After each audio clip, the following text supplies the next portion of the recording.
I was standing on my deck, coffee still warm in my hand, when I realized my garage wasn't mine anymore. Expensive cars were lined up inside it like a showroom, and the woman directing them all looked at me and said, "Everyone here is HOA. You don't get special treatment." Mornings at the lake are usually quiet. That's why I bought the place. No traffic noise, no neighbors hovering, just water, birds, and the slow routine I'd built over years. I'd wake up, walk out to the deck, and take my time with the day before it asked anything from me. The garage mattered more than people realize. It wasn't just storage, it was private. Boats, tools, seasonal equipment, everything locked, organized, untouched by anyone else. No friends used it, no neighbors borrowed space. That boundary was always clear. The area had changed over time. More houses, more people. Eventually an HOA expanded nearby.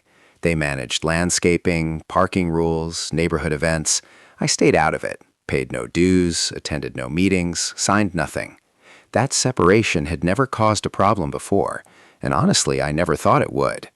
That morning felt exactly like every other calm, forgettable lake morning, which is probably why the shock hit harder when it did. The first sign something was wrong wasn't a knock or a call. It was sound. Engines. More than one. Low, polished, expensive engines. The kind you don't hear on a quiet lake road. I looked toward the garage and noticed the door was open. That alone was strange. I hadn't opened it. I hadn't planned to. Then I saw movement, shadows shifting inside. As I walked closer, the noise multiplied. Doors closing, voices echoing, tires crunching gravel where they didn't belong. For a brief second, my brain tried to rationalize it. Maybe a neighbor made a mistake. Maybe someone thought the space was shared.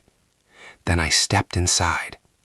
A cherry-red muscle car sat near the entrance. Behind it, a restored vintage coupe. Further back, a covered luxury roadster. All clean, all polished, all placed with intention, like this had been planned. That's when I noticed people standing around, pointing, discussing angles. And that's when I saw the woman with the clipboard, directing traffic like she owned the place. She stood confidently near the center, sunglasses on, clipboard tucked under one arm. Every gesture was sharp and practiced. She pointed, clapped her hands once, and told someone to pull forward a few feet. "This one goes on the left," she said. "We need space for photos." I waited for her to notice me. She didn't, not at first. I had to speak.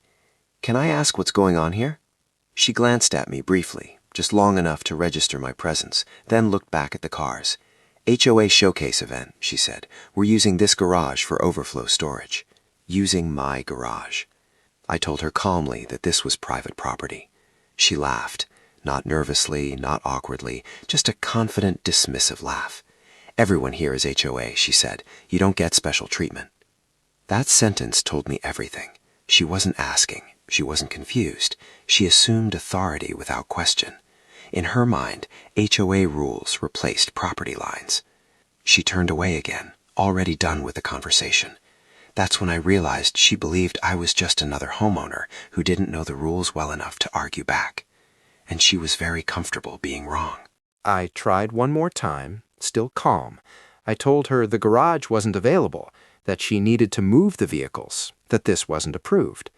She sighed like I was wasting her time. "We'll be done in a few hours," she said. "Don't be difficult." That wasn't frustration. That was entitlement. The assumption that resistance was inconvenience, not rights. She didn't raise her voice. She didn't threaten. She didn't have to. She believed the clipboard handled all of that for her. I looked around at the cars, at the people setting up displays, at strangers treating my space like a venue, and I realized arguing wasn't going to change her mind. She had already decided how this would go.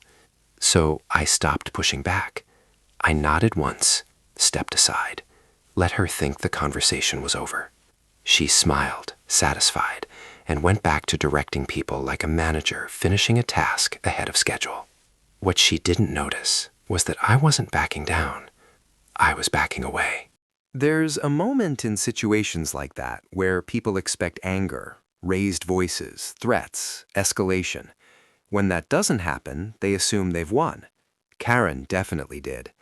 She continued organizing cars, more arrived, doors opened and closed. The event grew. People laughed, phones came out, photos were planned. And I said nothing. I didn't argue, I didn't warn, I didn't explain. Because explaining only helps people who care about being right. She cared about being in charge. I walked back to the deck, took another sip of coffee, and made a decision. Not emotional, not impulsive, just practical. If she wanted to treat my property like an HOA asset, I'd respond the same way I would to anyone trespassing. Quietly, legally, and without giving them time to prepare. That silence confused no one. It reassured them, and that made what came next even more effective. Here's the part she didn't know. I bought that lake house years before the HOA expanded, back when the area was smaller, fewer houses, no association, no shared governance, just individual properties with clearly defined deeds. When the HOA eventually formed and grew outward, my properties stayed separate. Different parcel, different documentation. I was never approached to join, never opted in, never signed a single page. That matters. HOA authority doesn't come from confidence or clipboards. It comes from contracts, from signatures, from voluntary participation. Without that, they have no more power than any stranger standing on your land. No dues, no votes, no rules apply to me. No access rights to my garage, my dock, or my driveway. I knew this because I had verified it years earlier when the HOA first appeared. I had an attorney review everything. Clean separation, clear boundaries. Karen didn't know any of that. She saw location and assumed inclusion, saw proximity and assumed control.